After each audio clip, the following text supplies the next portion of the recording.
자, 오른쪽 페이지 볼게요. 이러한 과정에서 차량 단말기와 기지국 간에는 무선으로 데이터 전송이 이루어진다. 그래서 지금 이 전자요금 징수 시스템이라고 하는 거는 자동차가 있겠고, 근데 그 자동차에 하이패스 단말기라는 게 있거든요. 그 다음에 그게 그냥 지나갈 때 차는 지나갈 뿐이지만 어디선가는 처리를 해야 되잖아. 그게 기지국, 그 다음에 서버,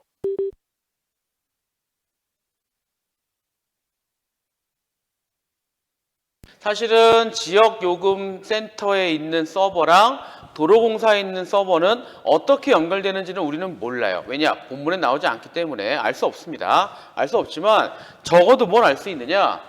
적어도 차량 단말기하고 기지국 간에는 이 연결이 무엇으로 이루어지느냐? 무선으로 이루어진다는 건 알 수 있다고. 어떻게 알아요? 본문에 써 있으니까. 차량 단말기와 기지국 간에는 무선으로 데이터 전송이 이루어진다. 이때 통신 규약에 따라 정해진 전자요금 징수 시스템의 데이터 처리 방식은 시분할 방식이다. 약간 어려운 얘기 두 개 나왔죠? 무선으로 처리를 하는데 이때 어떻게 된대요? 통신 규약에 따른대요. 데이터 쪽으로 관심이 있는 학생들은 아마 패킷이란 말 들어봤을 거야.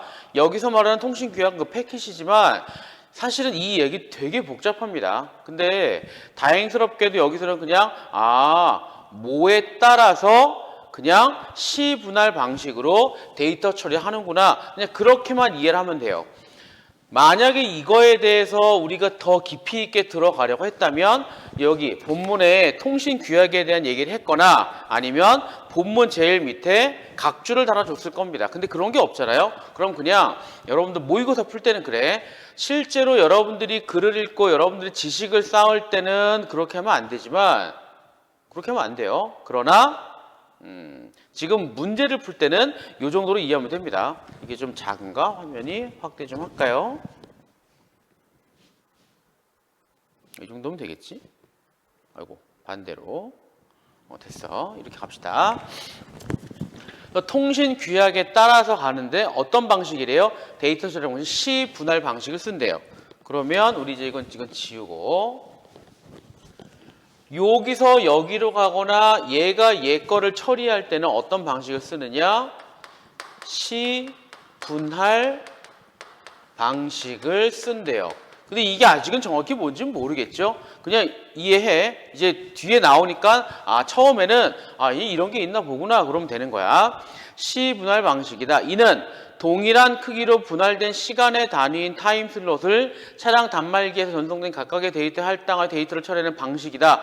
시분할 방식에 대한 정의가 나왔잖아요. 좀 어려운데 핵심 요소를 먼저 볼게요.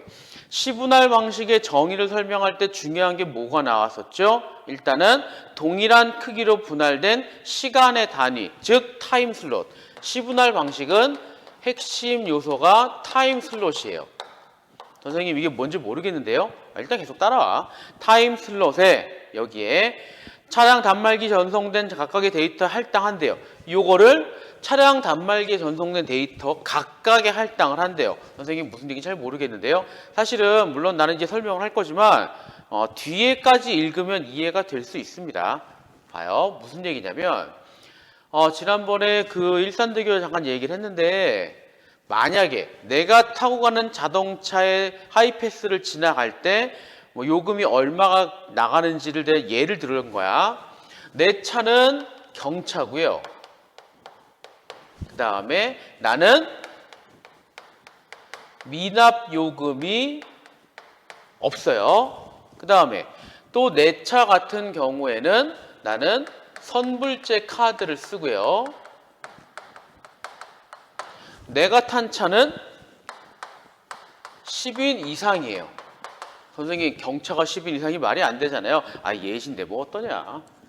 그러니까 내 차가 하이패스를 지나갈 때 이런 네 가지 정보가 있다고 합시다. 내 차에 대한 정보가 이렇게 네 가지라고 볼게요. 그러면 내 차가 기지국을 지나갈 때 저 4개를 보내야 하는 거야. 정보를 4개를 보내야 돼. 물론 그 찾아보니까는 실제로 하이패스 지나갈 때 자동차가 기지국에 보내는 정보는 한 40 몇 가지 된다고 하더라고. 근데 편의상 지금 예를 들기 위해서 뭐 19번에도 마침 4개가 있거든요.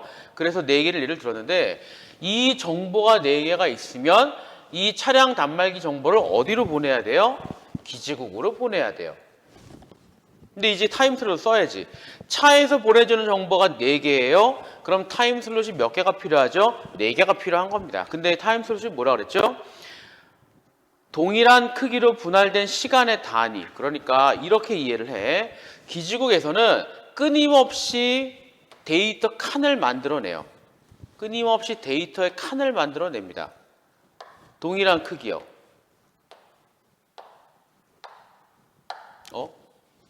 더 길게 가야지. 동일한 크기로 계속 칸을 만들어내요. 계속 이어지는 거야. 계속 이어지는 거예요.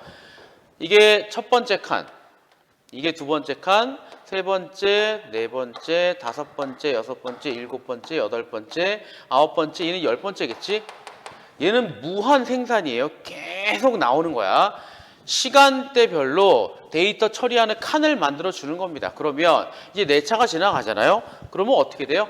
제일 처음에 맨 처음 정보를 넣어요. 이 차는 경차야. 두 번째는 이 차는 미납이 없어. 그 다음 세 번째는 이 차는 선불제 카드를 써. 네 번째는 이 차는 10인 이상이야.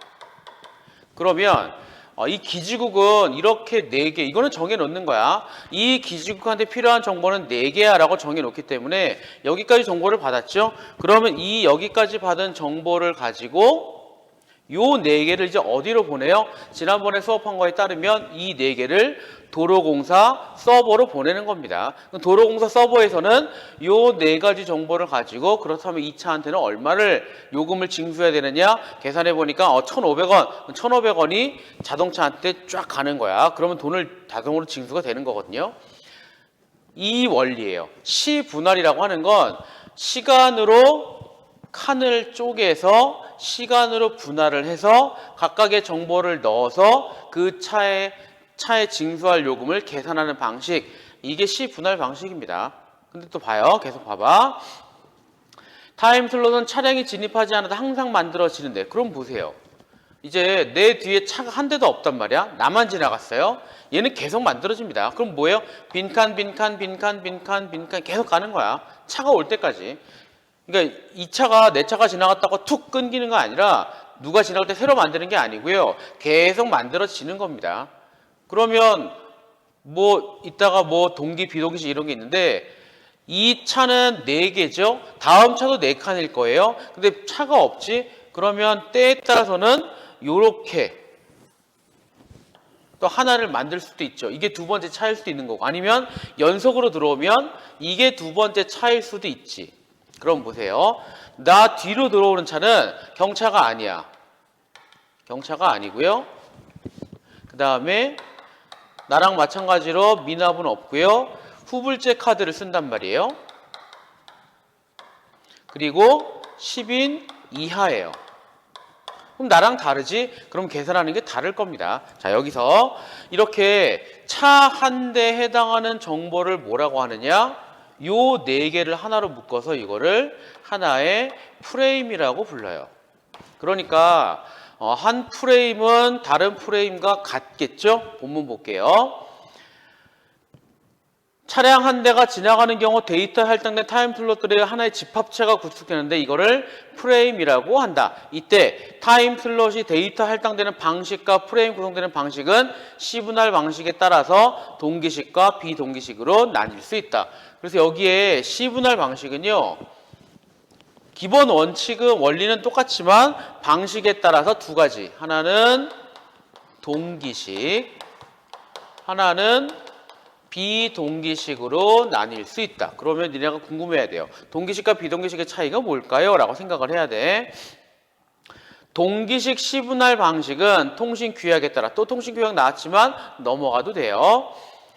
타임 슬롯을 데이터 종류 각각에 지정해 놓는다. 자, 이게 동기식의 핵심이에요. 지정입니다. 무슨 얘기냐면, 자, 이거를 우리 동기식이라고 보자고. 그러면 첫 번째 칸에는 무조건 경차냐 아니냐예요. 그러면 여기는 뭐 하면 돼요? 맞아요. Y가 들어가면 되는 거야. 여기는 뭐가 들어가면 되죠? 여기는 아닌데요. 이게 들어가면 돼요. 그러니까 첫 번째 칸은 이건 5가 아니라 이제 1이야. 이렇게 되는데, 그러니까 첫 번째 차에 첫 번째 칸, 두 번째 칸, 세 번째 칸, 네 번째 칸, 두 번째 차에 첫 번째 칸, 두 번째 칸, 세 번째 칸, 네 번째 칸이잖아요. 첫 번째 칸은 무조건 경차이냐 아니냐. 두 번째 칸은 무조건 뭐예요? 미납이냐 아니냐. 그럼 미납, 뭐 여기는 미납이 아니니까 이렇게 합시다. 여기는 미납, 여기도 마찬가지, 여기도 없죠. 선불제, 세 번째 칸은 무조건 선불제 카드를 쓰느냐 후불제 카드를 쓰느냐. 그럼 여기는 선불제, 여기는 후불제, 이렇게 들어가는 거죠. 그럼 이것도 필요 없지? 간단하게 선후 이렇게 가면 돼요. 불제는 필요 없잖아. 네 번째는 10인 이상이니까 여기는 뭐가 들어가면 돼요? 10인 이상이에요. 여기는 아니에요. 자, 이게 동기식이에요. 동기식은 이렇습니다. 이따가 비동식과 비교는 한꺼번에 할 거예요. 데이터가 전송되면 데이터의 종류에 따라 지정된 타임 슬롯이 해당 데이터에 할당이 된다. 그래, 지정된 두 번째 칸이 미납에 관한 걸로 할당이 되는 겁니다. 이 두 번째 칸은 무조건 미납에 관련된 정보가 들어가야 돼요. 정해놓은 거니까요. 하지만 데이터가 전송되지 않으면 타임 슬롯은 빈 채로 남아있게. 이게 중요한데 무슨 얘기냐면요. 잘 보세요. 내가 이 세 번째 칸을, 아니 세 번째 칸 말고요. 자, 네 번째 칸을 이렇게 말을 할 수도 있어요. 네 번째 칸을 10인 이상일 경우에만 Y를 넣는다. 그러면 얘는 아까 난 10인 이상이었잖아. 그럼 Y를 넣어요. 근데 여기는 10인 이하잖아.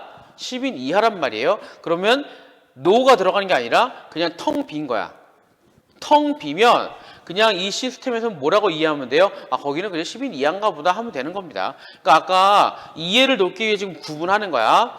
첫 번째 경차냐 아니냐는 맞냐 아니냐를 반드시 밝혀줘야 돼요. 그래서 N이라고 하는 게 들어가야 되는데 여기에 10인 이상이냐 아니냐는 내가 좀 데이터를 아끼려고 10인 이상일 경우에는 Y를 넣지만 10인 이하일 경우에는 그냥 아무것도 보내지 않아. 귀찮으니까 안 보내는 겁니다. 근데 귀찮아서 안 보낸다 하더라도 여기는 텅 비어야 돼요. 요게 핵심이에요. 동기식의 핵심은, 동기식 시분할 방식의 핵심은요, 만약에 데이터가 오지 않잖아요. 데이터가 오지 않으면 텅 비어놔야 돼요. 이게 가장 중요한 거야. 이따가 비동기식 할 때 이게 결정적인 차이점이에요. 다시, 동기식에서는 만약에 데이터가 오지 않으면 타임 슬롯은 빈 채로 남아있게 되는 겁니다. 빈 채로 남아있다는 얘기를 잘 이해를 해. 그래서 하나의 프레임에 포함된 타임 슬롯 개수는 차량마다 동일하다. 무조건 4개예요. 무조건 4개. 데이터가 오든 안 오든 무조건 4개, 무조건 4개. 이해되죠? 여기는 후불제 써놓읍시다. 데이터가 오든 안 오든 무조건 4개. 근데 만약에 어떤 자동차가, 예를 드는 거야. 어떤 자동차가 하이패스 시스템이 없어요. 자동차에 차량 단말기가 없어. 근데 그냥 슉 지나가. 그러면 어떻게 돼요? 텅 빈 거 4개로 구성이 되겠지? 데이터를 나한테 보내주지 않았기 때문에 기지국은 처리를 해야 되는데 하나도 오지 않았잖아. 근데 차 한 대가 지나갔잖아요. 그러니까 텅텅텅텅 빈 채로 넘어가는 겁니다. 이게 동기식이에요. 거기 기억은 이따가 한꺼번에 얘기할게요. 자, 그 다음 단락 볼게요. 비동기식 시분할 방식은 전송되는 데이터가 없는 경우에 타임 슬롯을 비워두지 않고 다음에 해당하는 데이터의 타임 슬롯 할당된. 무슨 얘기냐? 보세요. 또 그려볼게. 밑에 거는 비동기식이에요. 밑에 거는 비동기식이야. 우리 1번 차까지는 똑같이 갈게요. 첫 번째 차는 똑같아. 경차고요. 미납금 없고요. 선불제고요. 10인 이상이에요. 두 번째 차가 지나갈 때 경차 아니에요. 미납금 없어요. 후불제예요. 근데 아까는 여기를 정보를 보내주지 않았잖아. 정보를 보내주지 않으면 10인 이하로 인식한다고 얘기를 했잖아요. 근데 동기식은 빈칸을 남겨놓는다고 했지. 자, 그런데 비동기식은요. 이게 프레임이야. 정보가 오지 않죠? 거기서 끝이에요. 3칸이 프레임이야. 그러면 요거는 뭐냐? 여기 8번째 칸. 아까는 이게 2번째 차의 4번째 슬롯이었잖아요. 밑에 거 비동기식에서는 이게 바로 뭐냐? 이거는 새로운 프레임 시작입니다. 세 번째 차량의 경차 여부예요. 그러면 당연히 세 번째 차가 경차라면 Y가 들어가겠고, 경차가 아니라면 N이 들어가겠고. 이게 결정적인 차이점입니다. 그럼 보세요. 잘 봐. 위에 거랑 밑에 거를 비교해 볼 때 어느 게 더 그 자동차에 징수할 요금 계산이 정확할까? 어느 게 더 정확할까? 어느 게 더 오류가 없을까를 생각해 본다면 위에 겁니다. 왜냐? 이게 헷갈릴 수 있거든요. 막 데이터 처리하다가, 물론 이게 거의 오류가 없지만 데이터 처리하다가 이렇게가 하나의 프레임이었고요. 얘가 Y가 들어가잖아요. 얘는 경차였기 때문에 뒤에 차가 경차니까. 그러면 얘가 어떻게 착각을 해요? 이거 10인 이상인가? 라고 착각할 수 있죠. 그게 문제예요. 그래서 자, 밑에 거 비동기식의 가장 큰 문제는 오류 발생 가능성이 상대적으로 많아요. 위에 거에 비해서. 동기식에 비해서 오류 발생 가능성이 상대적으로 많습니다. 그러면 동기식은 무조건 좋은 것이냐? 그건 또 아닐 거야. 왜 아니죠? 지금 여기 같은 경우는 얘가 한 칸을 더 썼지, 얘는 한 칸을 덜 썼죠. 그러니까 이게 쌓이면 어떻게 돼요? 위에 거 같은 경우에는, 동기식 같은 경우에는 효율성으로 볼 때 약간 비효율적이라고 말을 할 수가 있는 겁니다. 왜냐? 한 칸을 더 쓰잖아요. 이게 문제예요. 그리고 또 하나, 여러분들이 생각을 하면 충분히 알 수 있는 건데, 자, 밑에 거 같은 경우에는 요게 8번째 칸이요. 이게 2번째 차의 4번째 거 10인 이상이냐 아니냐를 따지는 건지, 아니면 3번째 차의 경차 여부인지 아닌지를 어떻게 할까요? 자, 또 더 어렵게 요거요. 이게 2번째 차의 2번째 요소, 미납금이 있는지 없는지에 관한 건지, 아니면 첫 번째 차의 경차인지 아닌지 어떻게 알아요? 알 수 없습니다. 그래서 어떻게 해야 돼요? 알기 위해서는 여기다 써놔야 돼요. 경차 여부, 미납금 여부, 카드 선불제, 후불제 여부, 10인 이상. 그런데 여기서 끝나면 안 되고요. 이거는 첫 번째 차에, 첫 번째 차에. 그럼 얘는 또 뭐라고 써야 돼요? 두 번째 차의 경차 여부, 두 번째 차의 미납 여부, 두 번째 차의 선불제, 후불제 카드 여부, 여기는 세 번째 차의 경차 여부. 이게 들어가야 됩니다. 이게 본문에서 뭐예요? 자, 읽어볼게요. 하나의 프레임에 포함된 타임 슬롯의 개수는 차량에 따라 다를 수 있다. 얘기했죠? 얘는 4개고 얘는 3개고. 그리고 데이터의 종류에 따라 정해진 타임 슬롯이 할당되는 게 아니야. 정해져 있지 않은 거기 때문에 뭐가 있어야 돼요? 주소 필드를 꼭 포함해야 한다. 지금 내가 여기 모서리마다 만들어 놓은 게 바로 뭐예요? 이게 주소 필드라고 하는 겁니다. 그러니까 얘는 이것도 넣어야 돼요. 그리고 비동기식 같은 경우에는 오류 발생 가능성도 있어요. 그런데 이거를 왜 쓸까요? 확실히 동기식에 비해서 효율적이라 쓰는 겁니다. 데이터를 좀 아낄 수 있다고. 차가 되게 많이 지나가면 얘는 확실히 장점이 발생하는 거고요. 차가 그렇게 많이 지나가지 않으면 동기식이 훨씬 좋을 수도 있는 거야. 훨씬 더 정확하잖아요. 결국 비동기식 시문할 방식은 타임슬 낭비되진 않지만 데이터를 처리하는 과정에서 오류가 발생 가능성이 상대적으로 높다. 이제 다시 위에 기억 보세요. 결국 동기식 시분할 방식은 데이터를 주는 과정에서 오류가 발생 가능성이 낮다. 그렇죠? 위에 거는 오류 발생 가능성이 낮아요. 데이터 할당되지 않은 타임도 존재할 수 있는 타임도 일부 낭비된다. 그렇죠? 얘는 낭비니까 효율성이 떨어질 겁니다. 그럼 잠깐만 우리 18번 먼저 볼게요. 18번을 보면 윗글을 읽은 학생이 기억 니은에 대해 보기와 같이 정리했다고 할 때 A시에 들어갈 말이래요. 그러면 봐봐요. A는 동기식이 상대적으로 높대요. A는 동기식이 상대적으로 높대요. 그러면 지금 칠판에서 뭐라 그랬죠? 동기식이 상대적으로 높은 건 뭐죠? 동기식이 높은 건 여기에 들어갈 건 그래서 그렇지. 정확도.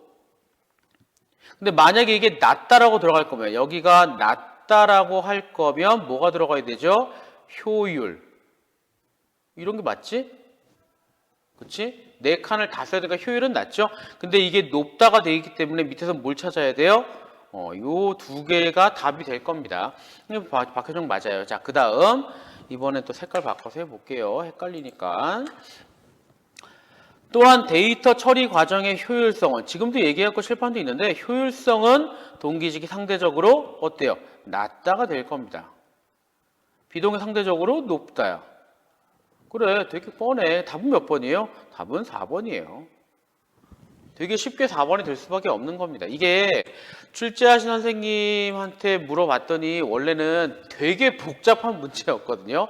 정말 복잡한 문제.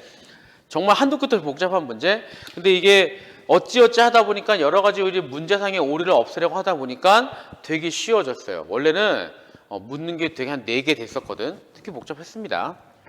자, 그러면 이제 우리 문제를 풀어보도록 할게요.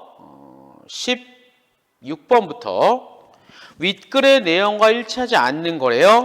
하나하나 따져볼게요. 윗글의 내용과 일치하지 않는 거는 전자요금, 화면 좀 바꿀게. 자, 내 얼굴 보고 합시다. 전자요금 징수 시스템을 이용하면 요금 납부를 편리하게 할 수 있다. 이거 어딨죠? 이거 어딨죠? 첫 단락이 있죠? 이거 너무 쉬워. 넘어갈게요. 2번. 차량 단말기와 기지국 간에는 데이터는 무선 이루어진다. 이거 아까 얘기했지? 지웠네. 무선으로 이루어진다. 여기 얘기했었죠? 맞고요. 3번. 시분할 방식 타임 슬롯은 진입하여 항상 만들어진다. 이거 어디예요? 오른쪽에 6번째 줄에 있죠? 그대로 있습니다. 4번이요. 타임 슬롯은 동일한 크기로 분할 시간의 단위들에 의해 구성된 집합체이다. 이거 뭐죠? 동일한 크기로 분할된 시간의 단위로 구성된 집합체는 프레임이에요. 그러니까 문제 4번은 맞아요. 박혀져. 프레임을 해야 되고요. 이거 어떻게 고치면 돼요? 타임 슬롯은 동일한 크기로 분할 시간의 단위이다. 이러면 또 몰라요. 이렇게 끊기면 모르겠는데 지금 선택지 4번에서 이야기하는 것 자체는 프레임을 이야기하는 겁니다. 박효정 좋아요. 5번. 비동기식 시분할 방식은 전송되는 모든 데이터마다 주소 필드를 포함시킨다. 아까 얘기했죠? 주소 필드를 꼭 포함시켜야 해요. 그래야 정확히 파악할 수 있으니까요. 16번 맞고요. 자, 이 오늘 문제의 핵심인 19번을 볼게요. 19번은 되게 중요합니다. 보세요. 19번. 일단은 여러분들 여기서 내가 몇 개 설명을 하고 그 다음에 칠판에서 설명을 좀 해볼게요. 어렵진 않아. 자, 보세요. 어디 요금소의 전자요금 징수에 운영된 하나의 차로를 1번, 2번. 자, 지금 우리가 알 수 있는 건 뭐예요? 차량은 2대입니다. 차량은 2대예요. 차량이 2대. 시간의 간격을 두지 않았다는 이야기는요. 지금 얘가 아까 얘기했던 것처럼 차가 연속으로 지나간다는 이야기야. 만약에 시간의 간격을 두면 중간에 텅 비어야 돼요. 근데 그런 문제상에 헷갈리는 걸 없애려고 시간의 간격을 두지 않았다라고 얘기하는 거예요. 순서대로 지나갔다. 여기 봐봐. 1번 차량은 동기식이에요. 2번 차량은 비동기식입니다. 그러면 잘 봐. 요 부분을 니네가 잘 이해를 하면 되게 좋은데 뭐냐면요. 보세요. 동기식은 아까 뭐랬죠? 모든 것들은 다 데이터가 있든 없든 칸을 줘요. 그러니까 1번 차량은 데이터를 4개를 보내는 겁니다. 그럼 이 4개에 할당된 타임 슬롯 몇 개죠? 여기에 들어가는 타임 슬롯도 4개예요. 맞아요, 박효정. 근데 밑에 봐요. 이거 좀 글씨가 너무 커가지고.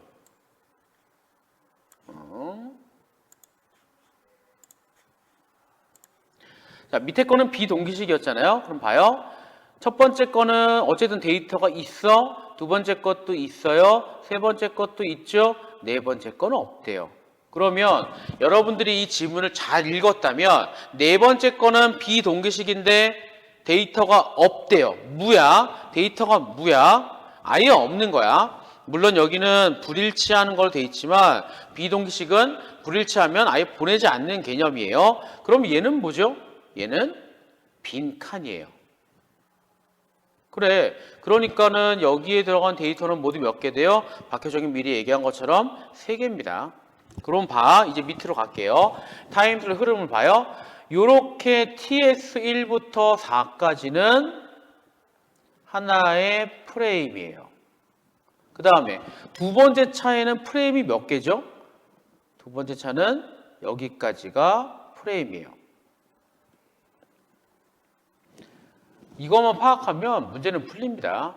근데 그냥 우리 편의상 다만 따져볼게요. 첫 번째 데이터는 정상 진입, 두 번째는 후불카드, 세 번째는 일치, 네 번째는 요금 감면. 내가 예를 든 거랑 좀 다르지만 관계없어요. 자, 이제 밑에를 보세요. 밑에를 보면 따져보자고. 아이고, 너무 내려갔다. TS2는요. TS2는 비워지는 타임 슬롯이다. 아, 이거 좀 올려야지 니네가 볼 수 있겠구나. 보자. 조금만 내리자. 오, 됐다. 자, 여기를 보면 TS2는 두 번째잖아. 두 번째 거예요. 무예요. 그러니까 하나, 둘, 셋, 네 개. 1, 2, 3, 4잖아. 그러니까 TS2가 요거거든요. 그러면 비워지는 타임 슬롯이 맞아요. 왜냐? 여기가 무였기 때문에 1번 차량이 후불카드를 사용하는 차량이 아니기 때문이겠다. 그렇겠죠? 맞습니다. 자, 2번 TS3과 TS 이거 너무 작은데? TS7이죠? 이거 화질이 안 좋아서 TS3과 TS7은 3과 7은 뭐예요? 1, 2, 3, 4, 5, 6, 7이잖아요. 3, 7이잖아. 둘 다 뭐죠? 둘 다 요거예요. 그러니까 맞는 얘기예요. 자, 3번 잘 보세요. TS4에는 요금 감면 데이터가 들어있고 맞죠? 이게 4였잖아. 그 다음에 TS8에는 뭐예요? 자, TS8에는 뭐가 있어야 돼요? TS8에는 이쪽에다 쓸까요? TS8에는 몰라요. 만약에 3번 차량이 이어서 들어오는데 그 3번 차량의 첫 번째 데이터가 있다면 그거는 정상 진입 이하 여부겠지. 세 번째 차량에. 근데 만약에 세 번째 차량이 오지 않으면 거기도 빈 칸일 거예요. 근데 이러거나 저러거나 분명한 건 뭐죠? 분명한 건 적어도 TS8은 두 번째 차량하고는 관계가 없다는 얘기입니다. 그러니까 이게 틀린 거야. 이게 틀린 거예요. 이유는요, 빈칸이기 때문에. 적어도 두 번째 차량의 입장에서는 빈칸이에요. 답은 몇 번이에요? 그래서 3번이에요. 이거 요 개념만 이해를 했다면, 요 개념만 이해를 하면 되게 쉬운 문제입니다. 근데 그거는 내가 알고 있으니까 쉬운 거지, 이거를 여러분들 모의고사 풀 때 짧은 시간에 파악하는 게 그렇게 호락호락한 건 아니에요. 알겠죠? 자, 4번 5번 확인할게요. TS1은 1번 차량이 정상 진입. TS 이거 뭐냐? TS7 이거 위에 있었잖아. 여기 있잖아요. 맞는 얘기예요. TS5에는 정상 진입. 5잖아. 이게 5번째잖아. U잖아. 있잖아요. 맞고요. TS8에는 6이지? TS6에는 후불카드. 그래, 여기도 U잖아. 후불카드 사용한다. 데이터가 담긴 거 활용할 수 있겠다. 맞죠? 답은 몇 번이에요? 답은 3번입니다. 3번. 이게 물론 까다롭지. 물론 까다로운데 여러분들이 꼼꼼하게 풀었다면 아주 불가능한 문제는 아니에요. 그 다음에 우리 20번. 20번 문제 볼게요. 20번 문제 하고서 뒤에 파생상품 간단하게. 자, 20번 같은 문제는 여러분들이 기본적으로 어휘를 알고 있으면 되게 좋은데 어휘를 알고 있기가 쉽지가 않잖아요. 그래서 약간의 힌트가 되는 방법을 알려줄게요. 자, A요. A는 오른쪽에 있는 거. A는 나누어예요. 근데 그 앞에를 보세요. 시분할 방식의 종류에 따라 시분할 방식의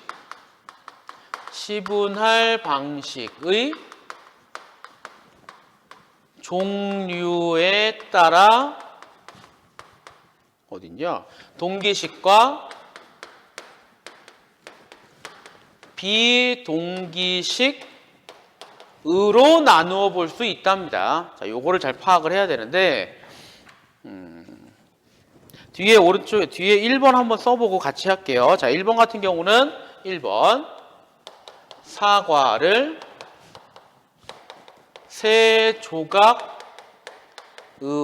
나누었다. 그 다음에 2번 나는 그와 피를 나눈 사이이다. 3번 학생들을 청군과 백군으로 나누었다. 그 다음에 4번은 쭉 가다가 인사를 나누었다고요. 마지막에 5번 같은 경우는 기쁨과 어쩌고저쩌고 나누며 살아간다. 잘 보세요. 이게 여러분들 이런 문제를 풀 때 여러 가지 방법이 있는데 가장 흔하고 약간 위험성이 있는 거는 다른 단어로 바꾸어 보는 거 아니냐? 근데 다른 단어로 바꾸는 거 되게 좋긴 한데 가장 편하고요. 문제는 뭐예요? 보통 이런 우리의 순 우리말로 된 단어 같은 경우에는 파생 의미가 너무 많습니다. 그러니까 어떻게 가면 어떤 단어로 바꿔도 다 말이 될 수도 있어요. 그래서 그렇게 접근하는 것도 물론 나쁜 건 아니지만 조금 더 명확히 문제를 풀어보고자 한다면 보세요. 앞에 문장 성분을 봐요. 방식에 따라 으로 나누었다예요. 무엇에 따라 이걸로 나누었다 라고 돼 있잖아요. 여기도 봐요. 으로 나누었다. 피를 나누었다. 으로 나누었다. 인사를 나누었다. 기쁨을 함께 나누었다. 이거 을이잖아요. 그러면 뭐부터 제예요? 빼고 빼면 돼요. 이렇게 걸러놓고 문제를 풀어. 그러면 얘랑 얘 차이 있잖아. 그러면 도대체 이것과 이것의 차이는 무엇이겠느냐? 아마 눈치가 빠르면 알겠지만 그러니까 첫 번째로 이렇게 문장 성분을 보고 몇 개를 걸러내면 좋은데 선생님들이 어렵게 낼 거면 한 4개 정도는 의로가 들어가는 부사어가 들어가는 할 거란 말이지. 그럼 이제 어디를 봐요? 다른 문장 성분을 봐요. 사과를, 학생들을. 어떤 차이가 있죠? 그리고 이쪽은 시분할 방식의 종류래요. 시분할 방식의 종류야. 이게 어떤 차이가 있느냐? 이거는 원래 하나예요. 학생들이죠? 원래 여러 개입니다. 시분할 방식은 원래 여러 개가 있었죠? 얘도 여러 개예요. 그래서 몇 번이에요? 그래서 3번이에요. 자, 1번은요. 하나를 여러 개로 구분하고 분류하는 그런 나누다고요. 2번은 자, 2번 같은 경우는 뭐였더라? 자, 2번은 그래 뭐 뻔하지 뭐 핏줄 얘기죠. 핏줄 얘기고요. 3번이 이거랑 똑같습니다. 여러 가지를 분류하는 거예요. 4번은 어땠죠? 인사고요. 5번은 이거는 뭐 고통이나 기쁨이나 그런 거 감정을 나누는 그런 개념이겠지. 그래서 답은 3번입니다. 그러니까 만약에 여러분들이 모의고사 풀 때 이런 어휘 문제가 나오게 되면요. 이런 어휘 문제가 나오게 되면 문장 성분을 먼저 봐요. 그래서 몇 개를 걸러내고 문장 성분까지 봤더니 몇 개 후보가 있더라. 그러면 다른 요소를 보면 돼요. 근데 보통은 이렇게까지 어렵게 되진 않지만 만약에 어휘 문제가 좀 어렵게 나온다면 이렇게 접근하는 게 좋습니다. 알겠죠?